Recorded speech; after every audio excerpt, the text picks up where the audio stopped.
So, today we are going to crack the code in terms of what three major avenues will push an avoidant attachment style away in a relationship.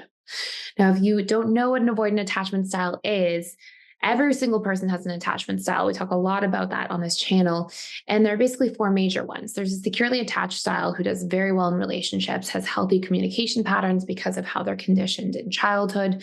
Then we have three other styles. We have the anxious one who tends to have abandonment wounds in relationships and sometimes be a little bit clingy or anxious. Then we have the dismissive avoidant who tends to be the one who is afraid of commitment, be a little slower to warm up, and may suddenly kind of leave a relationship or push somebody away once things get real or serious. And then we have a fearful avoidant who tends to sort of have the wounds of both sides of the attachment spectrum. They usually grow up in chaos. And so they get afraid of losing connection and being abandoned, but they also get afraid of people being too close. And they're very hot and cold, push and pull in relationships. They may give a lot of mixed messages. And it's usually because they're carrying a lot of wounds around wanting love, but being afraid of it at the same time. So in this particular video, we're going to cover the dismissive avoidant and what major things push them away in love and relationships. And if you are new here, my name is Thais, and I put out daily content on this channel all about attachment styles, the subconscious mind, and really healing ourselves and also our relationships as a byproduct of doing the work for ourselves. So a lot of questions come up in terms of like, why do avoidants push people away? What's really going on at a deep level? Well, if we look at the roots of things, what you'll see first and foremost is that dismissive avoidants generally are not good at communicating their needs to their partners in relationships.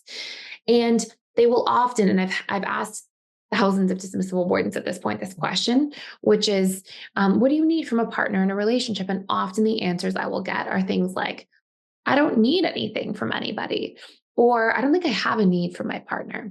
But this actually couldn't be further from the truth. In fact, relationships, the lifeblood essentially of relationships are about giving and receiving needs. They're about this reciprocity and exchange. And when we don't have a healthy degree of reciprocity and exchange in relationships, eventually the relationship withers away. And the person who's usually on the shortest end of that reciprocity and exchange may run away from that relationship.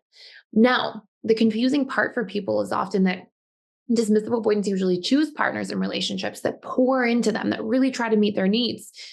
But here's the caveat, and this is one of the most important things to recognize, is I want you to imagine for a second a time where somebody was trying to meet a need for you and they were trying to do something for you that you didn't ask for and you also didn't really want. Okay. And I want you to think of a time where that happened to you. Somebody's giving to you or trying to do something or show up, but they're kind of missing the mark because you don't actually need that thing and you really don't want them to meet that need or try to meet the need because it's not that meaningful to you, or it's not really what they're not hitting the nail on the head. They're kind of doing the wrong thing. And when that happens, you may actually feel kind of burnt out by that. You might even feel like, oh my gosh, I feel overwhelmed by this. Like, how do I tell them, like, thank you, but this isn't what I want?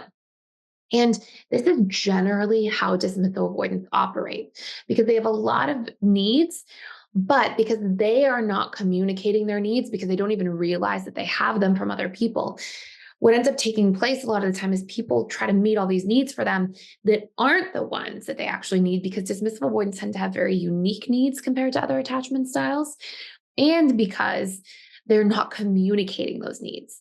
So we often have dismissive avoidance in this dynamic where they're like, pulling away because not only are their needs not getting met, but somebody's even meeting the wrong needs for them a lot of the time. And when you pair that with this concept where the dismissive avoidant fears in relationships, being helpless, being stuck in the wrong relationship, they get really adverse to conflict. They really don't like volatility or feeling unsafe. They can often fear being in the wrong relationship. So they have these kind of subconscious fears because of past experiences combined with these unmet needs. So now a dismissive avoidant is often like, oh my goodness, I don't want to go in this direction. So I'll give you a specific example. And then, by the way, at the end of this video, we will talk about actual solutions for this if you're the loved one of a dismissive avoidant. So the needs we're going to talk about at the end, the specific unique needs that the dismissive avoidant has. But I want you to imagine these first two kind of branches, right? I can't get my needs met in a relationship. It's not the other person's fault because it's actually the responsibility of the avoidant to be able to communicate their needs. And I have these fears, these wounds of like, oh my goodness, I'm scared of getting trapped. I'm scared of being in the wrong relationship or feeling helpless or feeling weak if I'm vulnerable. And then I want you to imagine that because the dismissive avoidance starts to pull away when these things start happening, often that hurts the partner, right? So the partner may become a little bit critical, may give them a hard time, and criticism really hits on this wound of feeling defective. So these are the big three root causes of what causes dismissive avoidance to pull away. But what's the solution? So we have this kind of like feeling of my needs aren't met, these fears of being trapped, and then these fears of feeling defective or being shamed or criticized. Well, we have to learn three healthy patterns in a relationship. In an ideal world, if you are the avoidant watching this, you become a great communicator and you reprogram your core wounds. And we've got lots of great content on that on this channel and other places. But that's not always like the easiest way, right? So I'll give you three kind of more tangible, specific solutions. If you do want to go deeper, this video is not over. I'm going to give you those three solutions. But if you do want to go deeper, you can check out our communication course around needs, a needs course and a communication course fully for free for a limited time. So I'll put those in the link down below if you do want to check those out so you can become an expert on your own needs and you can become an expert on how to communicate in healthier ways. And that will help you feel safer if you are the avoidant in a relationship. And it will also help you if you're the loved one of the avoidant to feel more connected to this individual. Now, the three major pieces that you can start doing if you are the loved one of the avoidant is number one, learn their needs. So, and if you are the avoidant yourself, you want to learn your needs as well. So the big needs that avoidants have, dismissive avoidants in particular, are they need safety. They need a sense of feeling supported. Often that's through like more acts of service. They need to be appreciated and acknowledged for small things. They actually really need empathy and understanding, and they need to feel like they can have their autonomy and their freedom carved out space for. It doesn't have to feel like the whole relationship is just all about their autonomy and freedom. They just want to know that they have like a place to go get those needs met. And you'll often see too, when you empathize with a dismissive avoidant, that they may not, they can be very stoic, right? So they may not show that that's really meaningful to them, but that's a really big piece of meaning that is important to dismissive avoidance in relationships. They want to feel like there's like some grace for them, that there's understanding for them, that there's empathy, that somebody can kind of see how they're feeling. And these are huge needs that dismissive avoidants have in relationships. But often unbeknownst to them, right? A lot of them don't really realize that they have these needs.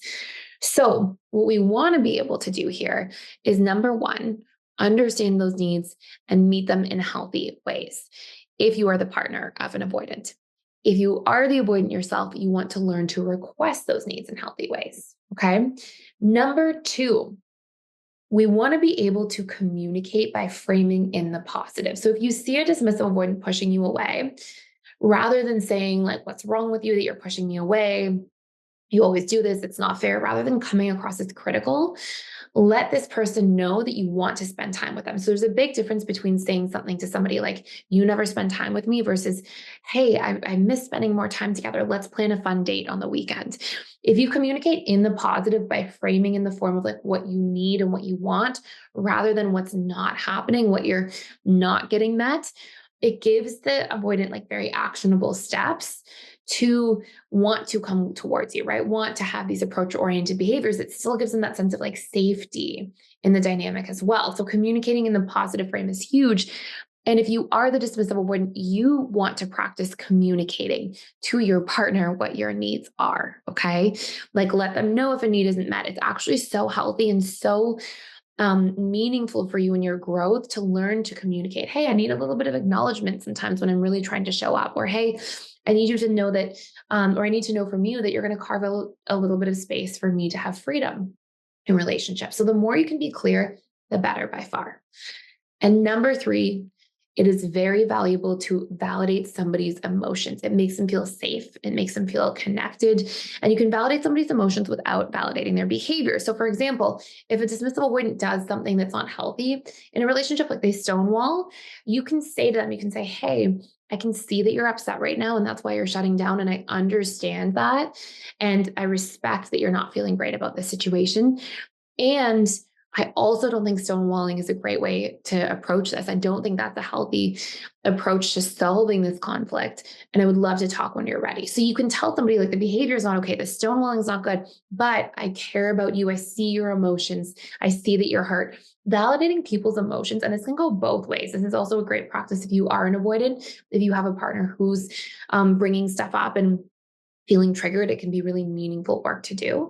But the more that you are able to have this discussion in a two-way form and validate one another's emotions, it is the remedy to not feeling like enemies in an argument or in a relationship dynamic. So really powerful things to pay attention to. So that is it for today. If you have more questions, let me know in the comments down below. If you want to do a deeper dive into those courses I mentioned around learning your needs and learning how to communicate them effectively in relationships, I will put a link for those courses for free for just a limited time. And thank you so much for stopping by. If you enjoyed this channel, please subscribe, and I look forward to seeing you in future videos.